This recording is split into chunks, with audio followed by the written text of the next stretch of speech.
Olá pessoal, tudo bem? Eu sou a Lívia, eu estou aqui para apresentar para vocês o nosso trabalho sobre testes de desempenho de software. Esse trabalho foi feito pela Laura, por mim e pela Maria Eduarda. Esse trabalho basicamente vai apresentar para vocês o que é o teste de software, né?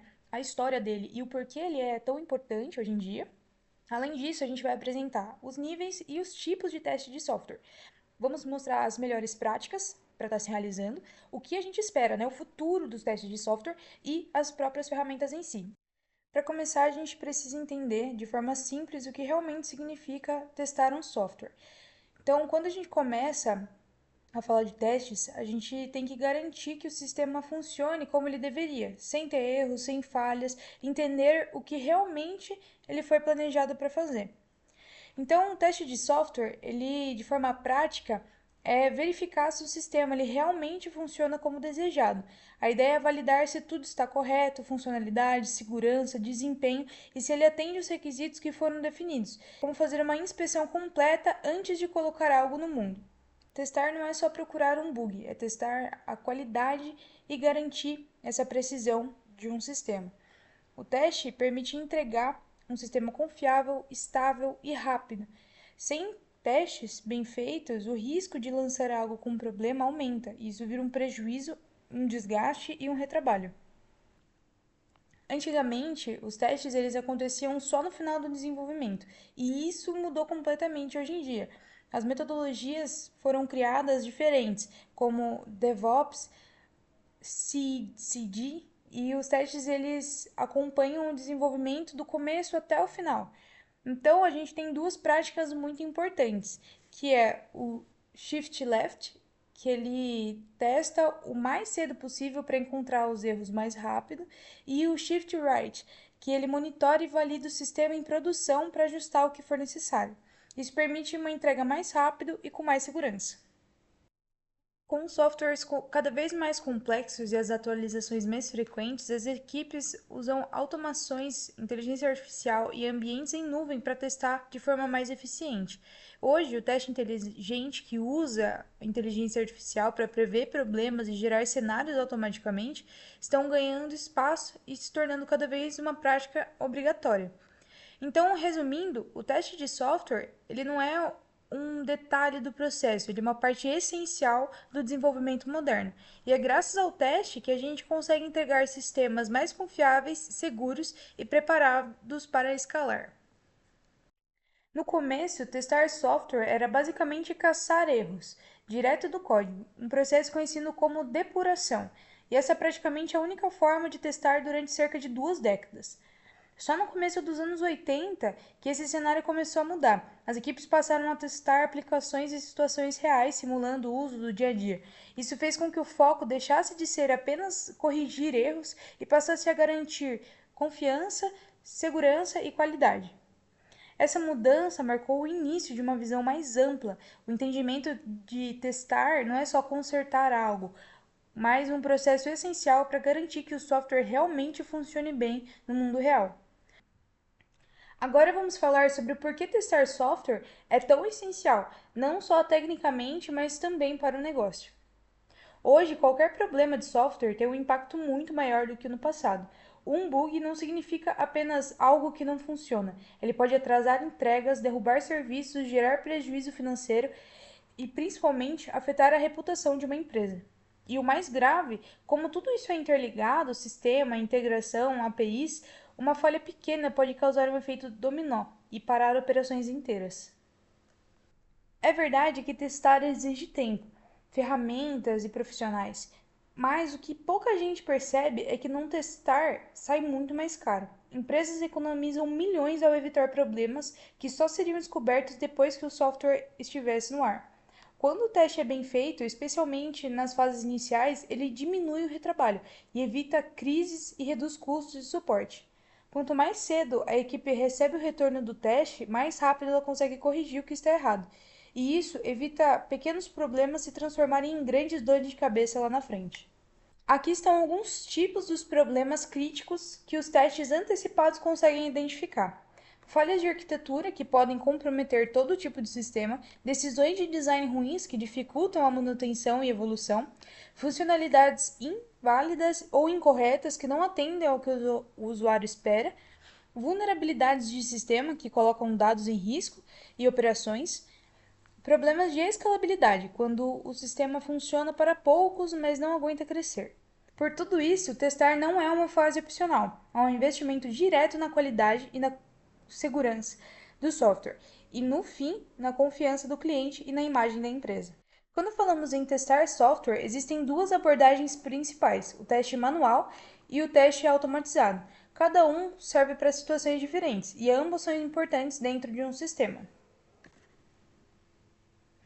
O teste manual é exatamente o que o nome diz. O testador realiza as ações com as próprias mãos. Ele clica em botão, preenche formulário, navega pelo sistema, verifica o que acontece, tudo como se um usuário de verdade estivesse utilizando o sistema. Essa abordagem é ótima quando precisamos explorar aplicações, entender a experiência do usuário, validar visualmente os elementos da interface ou testar algo que ainda está em fase inicial. Já no teste automatizado, o trabalho é feito por ferramentas e scripts. Você cria um conjunto de instruções e o sistema executa esse teste sozinho, repetindo quantas vezes forem necessárias. Isso é essencial quando falamos de tarefas repetitivas ou projetos grandes, onde precisamos testar vários fluxos várias vezes, em várias versões de software. A automatização deixa o processo mais rápido, padronizando e com menos chance de erro humano. É importante a gente ressaltar também quando usar cada um. O teste manual ele é ideal para testes exploratórios, usabilidade, validação visual e fluxos novos, e o teste automatizado é ideal para regressões, cenários repetitivos, grandes aplicações e pipelines. Agora vamos entender como os testes são organizados dentro do ciclo de desenvolvimento. Existem 4 níveis principais e cada um deles foca em um pedaço diferente da aplicação. A gente tem o teste de unidade, integração de sistema e de aceitação. O primeiro nível é o teste de unidade. Ele testa a menor parte do software, pequenas funções, métodos ou componentes isolados. O objetivo é confirmar que cada pedacinho do código funcione como ele deveria, antes de juntar tudo. É como testar cada pedaço de um motor individualmente antes de montar o motor completo. Depois vem o teste de integração, que verifica se as partes, quando combinadas, trabalham bem juntas. Muitas vezes o problema não está em uma função isolada, mas na forma como elas se comunicam. Então, esse nível garante que os métodos conversem corretamente e que o sistema não quebre quando juntem essas peças. No teste de sistema, avaliamos o software como um todo. É aqui que verificamos o comportamento completo da aplicação, rodando de ponta a ponta. Esse nível ele inclui testes funcionais, não funcionais, interface, desempenho, estresse, recuperação, tudo aquilo que mostra como o sistema realmente se comporta no mundo. E por fim, temos o teste de aceitação, que é o momento de validar se o sistema realmente atende à necessidade do usuário ou do cliente. É o famoso está pronto para usar? Resolve o problema real? Se o sistema passa nessa fase, ele está pronto para ser entregue. Na continuação da apresentação, essa parte aborda os principais tipos de testes de software, destacados em 2 categorias gerais: testes funcionais e testes não funcionais. Os testes funcionais verificam se a aplicação cumpre exatamente os requisitos especificados. Já os testes não funcionais avaliam o comportamento do software sob diferentes condições, como carga, estresse e ambientes variados.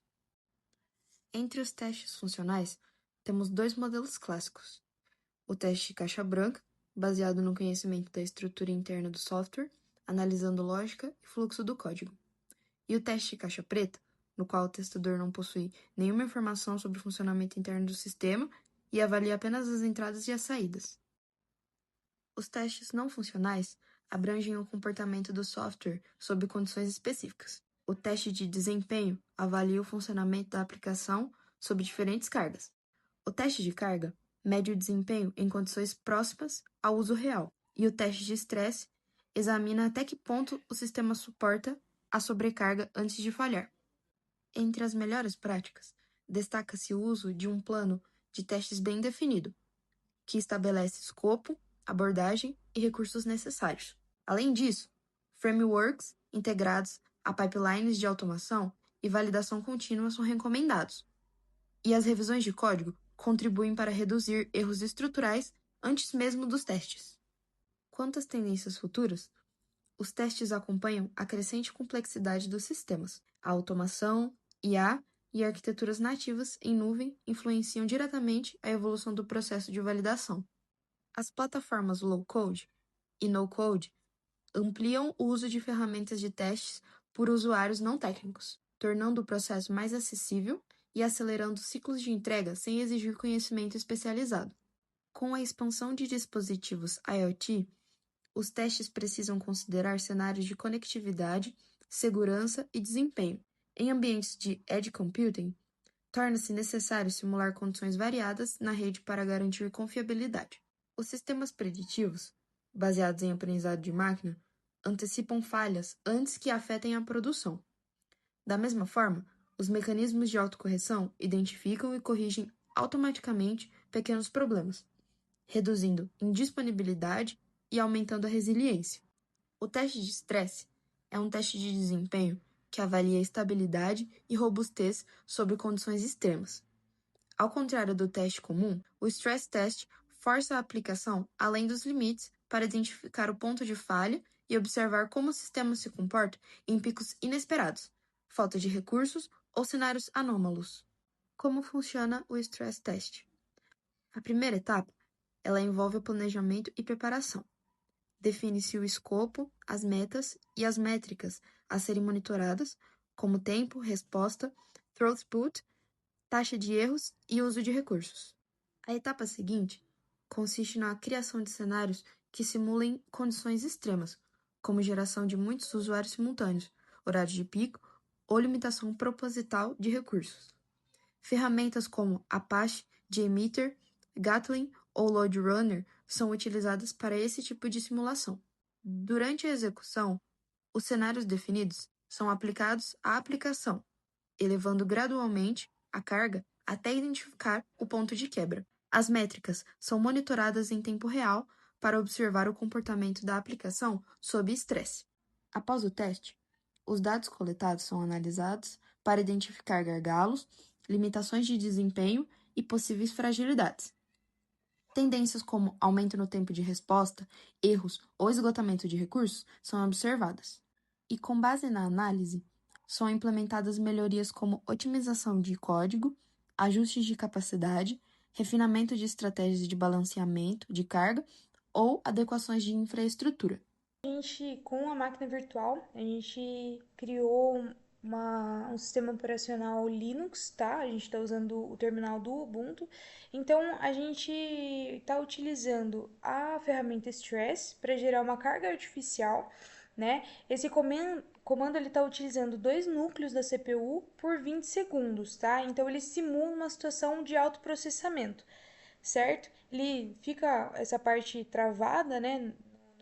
Que aparece aí, ele não dá uma resposta rápida, a gente fez um corte, mas ele não dá uma resposta muito rápida e ele significa que ele está funcionando, tá? E com o VMstat, a gente vai mostrar as métricas que dá para você ver os processos em execução, o tempo da CPU em uso e os processos em espera, tá? Então, a gente utilizando o stress ativo, ele vai subir aí o impacto da carga e dá para ver pelas métricas da segunda ferramenta, certo? Já o free, ele mostra a memória de forma humanizada, tá? Então, ele, durante essa carga, em muitos processos que estão ocorrendo, a memória livre tende a diminuir. E dá para ver aí pela métrica que ele está aparentando aí na memória disponível, certo? Então, quando o tempo termina, né, esses 20 segundos do stress termina, o sistema ele acaba voltando ao normal. E essas são as referências que a gente utilizou para estar realizando essa apresentação. Além disso, usamos o VirtualBox para estar fazendo esse teste de desempenho, certo? Com o sistema operacional Linux. As integrantes do grupo Laura, ela realizou a parte gráfica, né, dessa apresentação, além da parte em vídeo.